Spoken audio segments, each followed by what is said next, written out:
Students हम discuss करेंगे important news के बारे में। First news is regarding the professor GN Sai Baba से रिलेटेड है।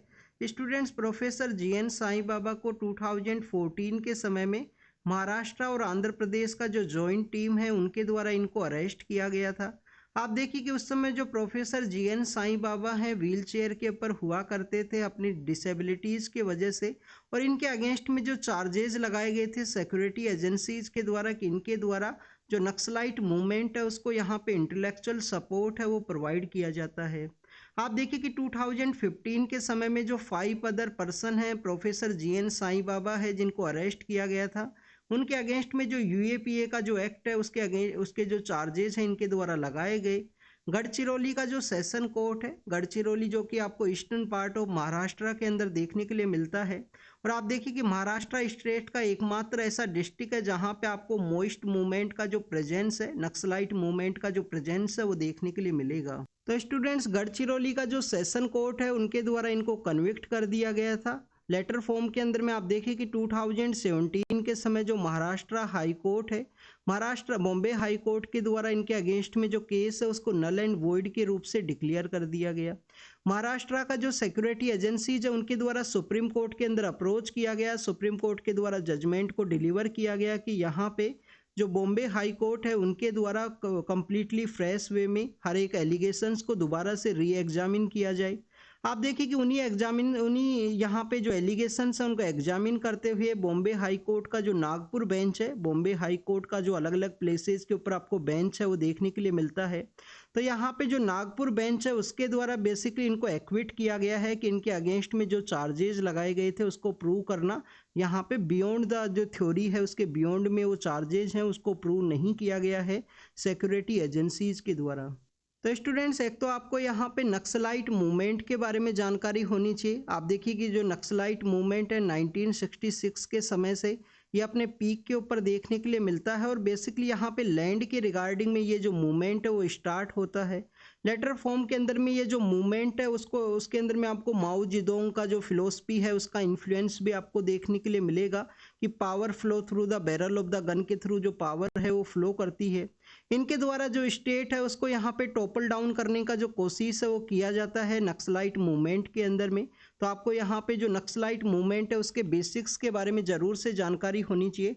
आपका जो जीएस पेपर 3rd है उसके अंदर इंटरनल सिक्योरिटी एक टॉपिक है मेंस के अंदर में, तो उसके रिगार्डिंग में आपको काफ़ी कुछ यहाँ पे नक्सलाइट मूवमेंट का जो ओरिजिन है लैंड रिफॉर्म्स के रिगार्डिंग में जिसका ज़रूरत हुआ करता था उस समय में, और आप देखिए कि उसी लैंड के रिगार्डिंग जो मूवमेंट है वो इनिशियल फेज के अंदर स्टार्ट होता है, और लेटर फॉर्म के अंदर में इसका एक इंडिया का बिगेस्ट जो इंटरनल थ्रेट है उसके रूप से देखा जाता है।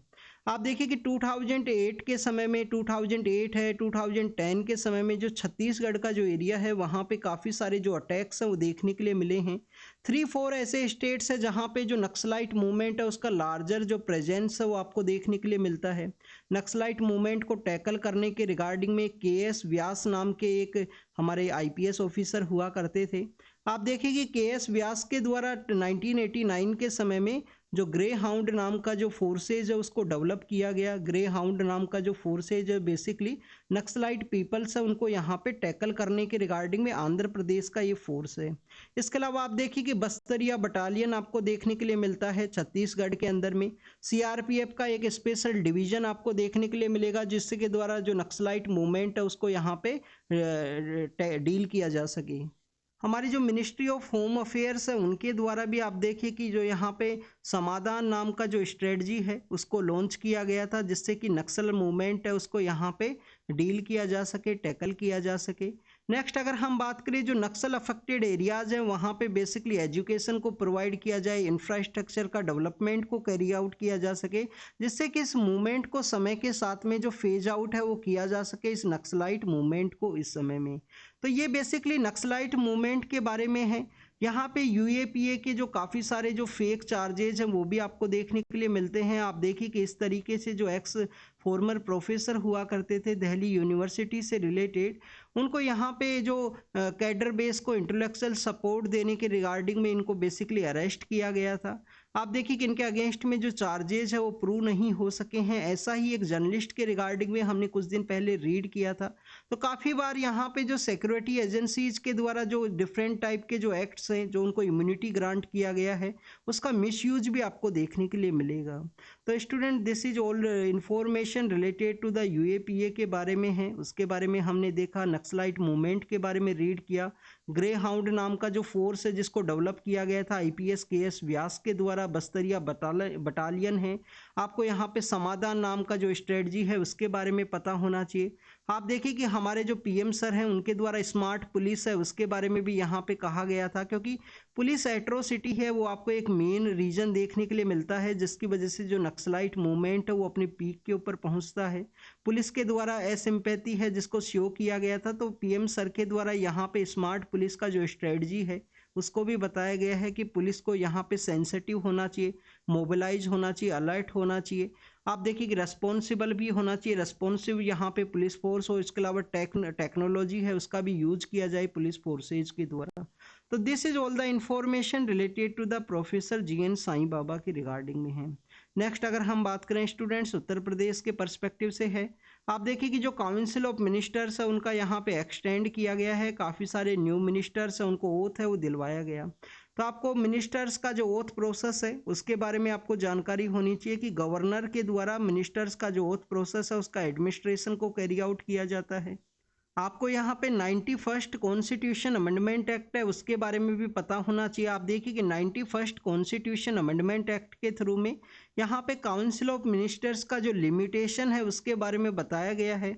आपका जो लेजिस्लेटिव असेंबली है उसका जो टोटल नंबर ऑफ सीट्स हैं उनका जो 15% है, उतने ही जो लोग हैं उनको काउंसिल ऑफ मिनिस्टर्स के अंदर में शामिल किया जाता है। ये 91st कॉन्स्टिट्यूशन अमेंडमेंट एक्ट के थ्रू इस लिमिटेशन को इम्पोज किया गया है।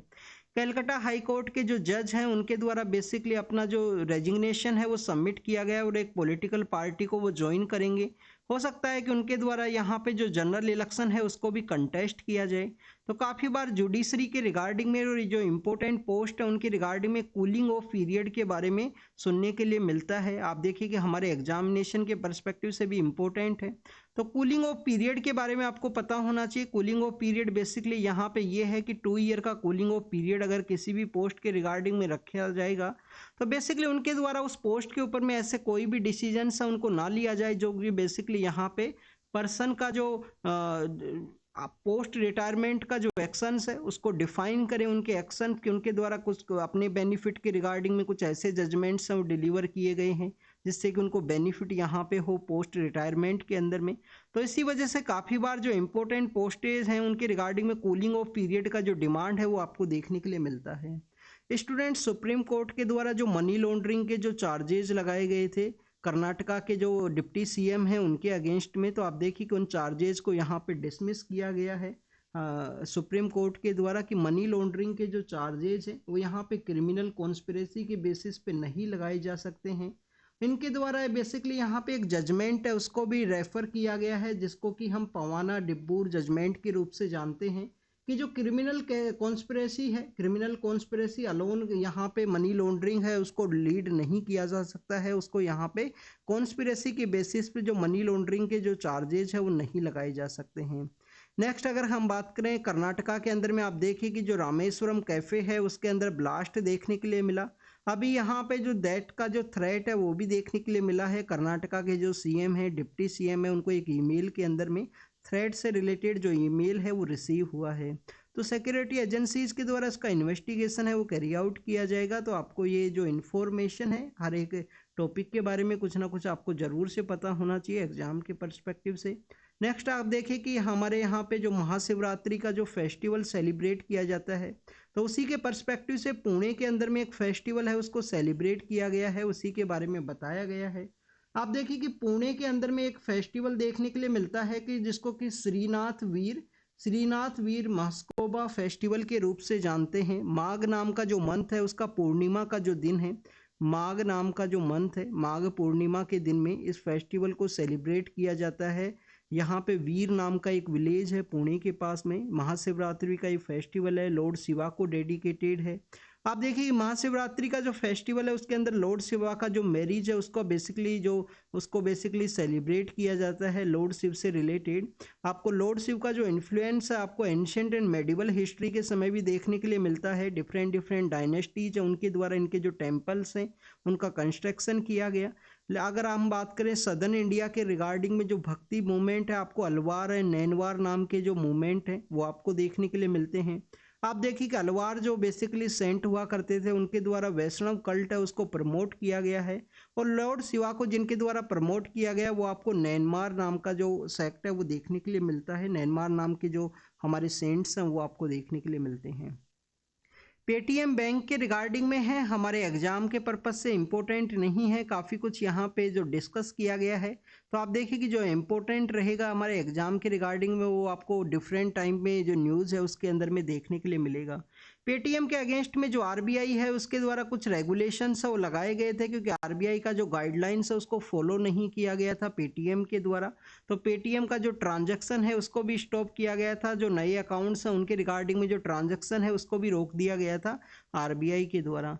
तो आरबीआई का इंपॉर्टेंस आपको पता होना चाहिए कि आरबीआई के द्वारा जो रूल्स एंड रेगुलेशंस है वो बनाई जा सकते हैं बैंकिंग सेक्टर के रिगार्डिंग में। बैंकिंग सेक्टर के अंदर जो रेगुलेशंस हैं वो आरबीआई के थ्रू आपको देखने के लिए मिलते हैं। नेक्स्ट अगर हम बात करें स्टूडेंट्स हमारे यहाँ पे जो आर्टिकल 105 है जो इम्यूनिटी ग्रांट करता है मेंबर ऑफ पार्लियामेंट्स को। आर्टिकल 194 है जो इम्यूनिटी ग्रांट करता है मेंबर ऑफ लेजिस्लेटिव असेंबली को। तो बेसिकली हमारे यहाँ पे जो इम्यूनिटी इनको दिया गया है जो प्रोविजंस इनके बारे में मेंशन है उसी के रिगार्डिंग में एक जेएमएम नाम का जो केस है वो आपको देखने के लिए मिलता है 1998 के समय का। जेएमएम केस के यहाँ पे ओवरथ्रो किया गया है सुप्रीम कोर्ट के द्वारा, उस जजमेंट को चेंज किया गया है। अगर हमारे यहाँ पे जो रिप्रेजेंटेटिव हैं डेमोक्रेसी के उनके द्वारा अगर ब्राइब का कोशिश किया गया है, उनके द्वारा मनी लेते हुए कोई डिसीजन है, यहाँ पे पार्लियामेंट के अंदर क्वेश्चंस पूछे गए हैं तो क्रिमिनल कॉन्स्पिरेसी के थ्रू में उनको चार्ज किया जाएगा। उनके अगेंस्ट में भी जो क्रिमिनलिटी का जो चार्ज है वो यहाँ पे इम्पोज किया जाएगा। तो उसी के रिगार्डिंग में जो जजमेंट है उसको डिलीवर किया गया था। आपको यहाँ पे जो इम्यूनिटी है ये जो एक्सेप्शन है आर्टिकल 14 का एक्सेप्शन आपको देखने के लिए मिलता है। आर्टिकल 14 के बारे में जब भी आप रीड करोगे पॉलिटी का बुक के अंदर में तो वहाँ पे कुछ एक्सेप्शंस है उनको मेंशन किया गया है जिसमें बेसिकली ये भी आपको देखने के लिए मिलता है। जैसे डिप्लोमेटिक कम्युनिटी के अगेंस्ट में जो चार्जेज है वो नहीं लगाए जा सकते हैं वियना कन्वेंशन के द्वारा। तो आप देखिए कि वो भी बेसिकली आर्टिकल 14 का आपको वायलेशन है वो एक्सेप्शन है वो देखने के लिए मिलता है।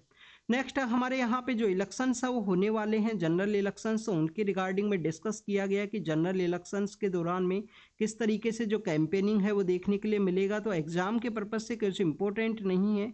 यहाँ पे जो साइनिंग इंडिया कैंपेन है 2014 के समय का उसके बारे में भी डिस्कस किया गया है। एनडीए अलायंस का जो कैंपेनिंग आपको देखने के लिए मिलता है। इससे पहले अलग अलग इलेक्शंस के अंदर में डिफरेंट टाइप के जो पॉलिटिकल कैंपेन्स आपको देखने के लिए मिलेंगे। और आप देखिए कि जो इलेक्शंस है वो बेसिकली ब्रीडिंग ग्राउंड के रूप से उनको जाना जाता है। कम्युनल वायलेंस है, कास्ट के अंदर में जो सेक्ट्स कास्ट के अंदर में डिफरेंसेस को क्रिएट करना, उसके ब्रीडिंग ग्राउंड के रूप से हम इलेक्शन को जानते हैं। तो आप देखिए कि इलेक्शन का जो समय है वो होने वाला है और हमारे इलेक्शन कमीशन के द्वारा अर्ज भी किया गया है पॉलिटिकल पार्टीज को कि उनके द्वारा अभिराम केस के अंदर में जिस तरीके से कोई भी कास्ट है, रिलीजन है, रेशियल वे में वोटर्स को अर्ज ना किया जाए वोटिंग के रिगार्डिंग में।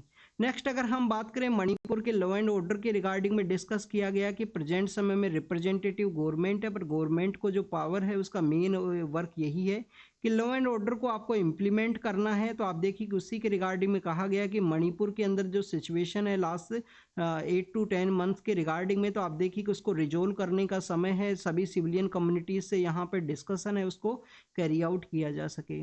ग्रीन जॉब्स के रिगार्डिंग में है, यहाँ पे जेंडर डिस्पैरिटी है उसके रिगार्डिंग में डिस्कस किया गया। आप देखिए कि 2014 तक अगर हमें यहाँ पे जो क्लाइमेट चेंज के रिगार्डिंग में लो कार्बन डेवलपमेंट है उसको अगर अचीव करना है तो 35 मिलियन जो जॉब्स है उसको हमको जनरेट करना होगा। 35 मिलियन जॉब्स है उसको जनरेट करना होगा जो बेसिकली ग्रीन जॉब्स होनी चाहिए। अब ये ग्रीन जॉब्स क्या है, आईएलओ के द्वारा डिफाइन किया गया है, इंटरनेशनल लेबर ऑर्गेनाइजेशन के द्वारा, जो 1919 के समय इस्टेब्लिशमेंट में आया था और इंडिया उसका फाउंडिंग मेंबर था। तो आप देखिए कि आईएलओ के द्वारा बताया गया है कि ऐसी जॉब्स जिनके द्वारा यहाँ पे इन्वायरमेंट को रिस्टोर किया जा सके, क्लाइमेट चेंज को टैकल किया जा सके और प्रिजर्वेशन ऑफ इन्वायरमेंट के अंदर में एक बेटर रोल प्ले करती हैं। उन जॉब्स को यहाँ पे हम ग्रीन जॉब्स के रूप से डिफाइन करते हैं। आप देखिए कि हमारे यहाँ पे जो ग्रीन जॉब्स का जो एरिया है वहाँ पे जो मेंस है उनका प्रेजेंस आपको ज़्यादा देखने के लिए मिलेगा अगर हम वुमेन्स के वे में कंपेयर करें। तो उसी के रिगार्डिंग में डिस्कस किया गया है कि वुमेन्स का यहाँ पे लोअर जो प्रेजेंस है वो क्यों है इन ग्रीन जॉब्स के अंदर में। एक तो आप देखिए कि हमारे यहाँ पे जो science, technology, engineering and mathematics का जो सेक्टर है वहाँ पे वुमेन्स का जो प्रेजेंस है वो काफ़ी कम है। सेकंड, आप देखिए कि family situation, socio economic conditions, ऐसे काफ़ी सारे फैक्टर्स हैं वो एक रोल प्ले करते हैं कि वुमेन्स का जो ग्रीन जॉब्स हैं उसके अंदर में लेस नंबर ऑफ प्रेजेंस आपको देखने के लिए मिलेगा। तो उसके लिए बेसिकली क्या किया जाए, आप देखिए कि COP28 का जो बेसिकली COP28 का मीटिंग ऑर्गेनाइज हुआ था UNFCCC से रिलेटेड। तो उस मीटिंग के अंदर भी डिस्कस किया गया था कि यहाँ पे वुमेन लेड जो क्लाइमेट एक्शंस है उनका होने का ज़रूरत है। वुमेन्स का जो वर्क है ग्रीन जॉब्स के रिगार्डिंग में उसको रिकॉग्नाइज किया गया था COP28 की मीटिंग के अंदर में कि gender responsive climate change actions है उसको हमें अडॉप्ट करना है। इस टीम के अंदर में जो साइंस, टेक्नोलॉजी, इंजीनियरिंग और मैथमेटिक्स के अंदर जो 42% इंडिया की वुमेन्स हैं उनको यूज किया जा सके, जिससे कि यहाँ पे जो ग्रीन जॉब्स है उनका जनरेट किया जाए और ग्रीन जॉब्स के जनरेशन के अलावा हम यहाँ पे क्लाइमेट चेंज को टैकल कर सके। तो उसी के बारे में डिस्कस किया गया है। आप देखिए कि गूगल प्ले स्टोर के द्वारा कुछ ऐप्स हैं उनको बैन किया गया था। तो उसी के रिगार्डिंग में डिस्कस किया गया है कि गूगल प्ले स्टोर के द्वारा जैसे भारत मैट्रोमोनियल नाम का जो ऐप है, कुछ डेटिंग ऐप्स हैं और भी काफ़ी सारे ऐप्स हैं जिनको डिलिस्ट किया गया था गूगल प्ले स्टोर के द्वारा। तो बेसिकली यहाँ पे मेन रीज़न क्या है कि जो प्लेटफॉर्म फ़ी है वो एक मेन रीज़न है कि इन एंड्रॉयड, आप देखिए कि एक मेजर रोल प्ले करता है। गूगल प्ले स्टोर एक मेजर मार्केट का यहाँ पे प्लेटफॉर्म है जहाँ पे जो ऐप्स है उसको लिस्ट किया जाता है किसी भी एक डेवलपर के द्वारा, पर प्लेटफॉर्म का जो फ़ी है वो चार्ज ना करने की बेसिस पे इस वजह से गूगल के द्वारा इनको डिलिस्ट किया गया था, गूगल के द्वारा इनको रिमूव किया गया था। आप देखिए कि स्पॉटिफाई के द्वारा यूरोपियन यूनियन के अंदर भी एक पेटिशन है उसको फाइल किया गया है कि यहाँ पे जो गूगल प्ले स्टोर है उसका जो डिस्क्रिमिनेटरी जो पॉलिसीज हैं वो देखने के लिए मिला है। हमारा जो कंपटीशन कमीशन ऑफ इंडिया है, कंपटीशन कमीशन ऑफ इंडिया, आप देखिए कि सिविल सर्विस जो मेंस का एग्जामिनेशन है 2023 उसके अंदर में GS पेपर 3 में कंपटीशन कमीशन ऑफ इंडिया का कुछ जजमेंट्स है उसको पूछ लिया गया था। तो कंपटीशन कमीशन ऑफ इंडिया के द्वारा आप देखिए कि इसके गूगल प्ले स्टोर के अगेंस्ट में जो फाइन है वो भी लगाया गया है। आपको इसके रिगार्डिंग में जो जजमेंट है वो देखने के लिए मिलता है, पेंडिंग है प्रेजेंट समय में जो national company law appellate tribunal है NCLAT उसके अंदर में पेंडिंग रूप से देखने के लिए मिलेगा। आप देखिए कि 936 करोड़ का जो फाइन है वो लगाया गया था कंपटीशन कमीशन ऑफ इंडिया के द्वारा गूगल का जो डिस्क्रिमिनेटरी पॉलिसी है उनके अगेंस्ट में।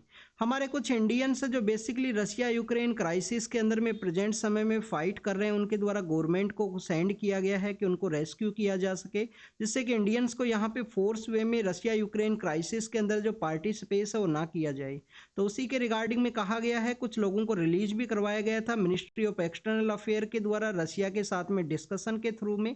उसके बारे में भी हमने कुछ दिन पहले रीड किया था, इंडिया रशिया के जो रिलेशंस है उनके रिगार्डिंग में भी हमने उसको रीड किया था। आप देखिए कि जो यहाँ पे एनफोर्समेंट डायरेक्टरेट का टीम है उसके ऊपर अटैक देखने के लिए मिला। तो हाई कोर्ट के द्वारा बंगाल को कहा गया है, बंगाल की पुलिस के द्वारा जो केस है वो CBI को रेफर कर दिया जाए। CBI के रिगार्डिंग में हम जनरल कंसेंट को रीड करते हैं, जो Delhi special police establishment act है जिसके थ्रू इसको इस्टेब्लिश किया गया था CBI को। और 1962 के अंदर में आप देखिए कि जो संतानम कमेटी है वो देखने के लिए मिलेगा। अगर हाई कोर्ट के द्वारा किसी स्टेट के द्वारा जनरल कंसेंट नहीं दिया गया है, CBI के द्वारा हाई कोर्ट और सुप्रीम कोर्ट के द्वारा डायरेक्शन दिया जाता है कि CBI को केस को रेफर कर दिया जाए, तो उस समय CBI वहां पे इन्वेस्टिगेशन को कैरी आउट कर सकता है। इंडियन ट्रूप्स के बारे में है कि इंडियन ट्रूप्स के द्वारा बेसिकली यहाँ पे मालदीव से अपना जो प्लेसेज है वो वहाँ से वो निकल आए हैं, आउट आए हैं प्रेजेंट समय में। तो आप देखिए कि जल्दी मालदीव के द्वारा चाइना के साथ में एक एग्रीमेंट है उसको साइन किया जा सकता है। इंडिया के द्वारा बेसिकली काफ़ी सारी जो असिस्टेंट टीम है उसको सेंड किया गया वहाँ पे हेलीकॉप्टर का जो मेंटेनेंस है उसके रिगार्डिंग में, जो इंडियन गवर्नमेंट के द्वारा उनको डोनेट किया गया था मालदीव का जो गवर्नमेंट है उसे। इंडिया और मालदीव के जो रिलेशंस है वो आपको 1988 के समय से देखने के लिए मिलते हैं, जब इंडिया के द्वारा ऑपरेशन कैक्टस को लॉन्च किया गया था। वहाँ पे कूप का जो सिचुएशन है उसको बेसिकली आप देखिए कि उसको रोकने के रिगार्डिंग में वाटर का जब क्राइसिस हुआ इंडिया के द्वारा 2014 के समय जो फ्रेश वाटर है उसको सेंड किया गया, क्योंकि वहाँ पे ट्रीटमेंट प्लांट का जो फेलियर है वो देखने के लिए मिला था। इसके अलावा स्टूडेंट्स अगर हम डिस्कस करें प्रेजेंट समय में जो पॉलिटिकल गवर्नमेंट वहाँ पे पावर के अंदर में है, तो उनका जो कंप्लीट कैंपेन है वो आपको इंडिया आउट कैंपेन देखने के लिए मिलता है। तो उसी वजह से एंटी इंडिया जो सेंटिमेंट्स हैं वो मालदीव के अंदर में काफ़ी हाई है प्रेजेंट समय में। आप देखिए कि जो चीफ इलेक्शन कमिश्नर है उनके द्वारा कहा गया है कि बंगाल के अंदर में जो वायलेंस है वो ना होना चाहिए इलेक्शन के दौरान में। इसके अलावा आप देखिए कि सीईसी के द्वारा जो पॉलिटिकल पार्टी का जो लिस्ट निकाला जाएगा स्टार कैंपेनर का, उनको भी कहा गया कि रिलीजन, रेस, कास्ट इन सबको आपको इलेक्शन के दौरान में नहीं यूज करना है, फ्री एंड फेयर वे में इलेक्शन है उसको कैरी आउट करना है। नेक्स्ट अगर हम बात करें वर्ल्ड के पर्सपेक्टिव से है, आप देखिए कि साउथ चाइना सी के अंदर में फिलीपाइंस और चाइना की जो वेसल्स हैं उसके अंदर में कोलाइड का जो सिचुएशन है वो देखने के लिए मिला है डिस्प्यूटेड साउथ चाइना सी के अंदर में। काफ़ी कुछ ऐसे एरियाज हैं जो चाइना के द्वारा क्लेम किए गए थे। आप देखिए कि चाइना के द्वारा एक मैप भी निकाला गया था सितंबर अक्टूबर के समय में। उस समय में चाइना के द्वारा कहा गया था कि कंप्लीटली जो साउथ चाइना सी का एरिया है उन्हीं के अंडर में है। फिलीपाइंस के बारे में आपको जरूर से इंफॉर्मेशन होनी चाहिए। आप देखिए कि एशियन डेवलपमेंट बैंक है उसका हेडक्वार्टर वहाँ पे सिचुएटेड है। जो रमन मैग्सेसे का जो अवार्ड देखने के लिए मिलता है जिसको कि हम एशियन नोबल के रूप से भी जानते हैं, वो भी फिलीपाइंस के वहाँ से ही दिया जाता है। चाइना का डिफेंस बजट के बारे में है, एग्जाम के पर्पज से इंपॉर्टेंट नहीं है। आप देखिए कि तालिबान के वहाँ पे एक अटैक देखने के लिए मिला है, बट कोई भी कैजुअलिटी है वो नहीं सामने आया है अफगानिस्तान के अंदर में।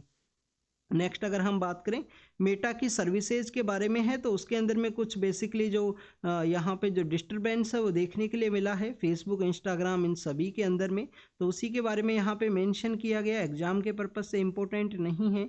नेक्स्ट आप देखिए कि यूक्रेन के द्वारा क्लेम किया गया है कि ब्लैक सी के अंदर में यहाँ पे रशिया का जो वॉरशिप है उसको डिस्ट्रॉय किया गया है उनके द्वारा। कुछ दिन पहले भी हमने रीड किया था कि यूक्रेन के द्वारा कहा गया था कि जो ब्लैक सी के अंदर में उनका जो फ्लीट है उसको डिस्ट्रॉय किया गया है इनके द्वारा।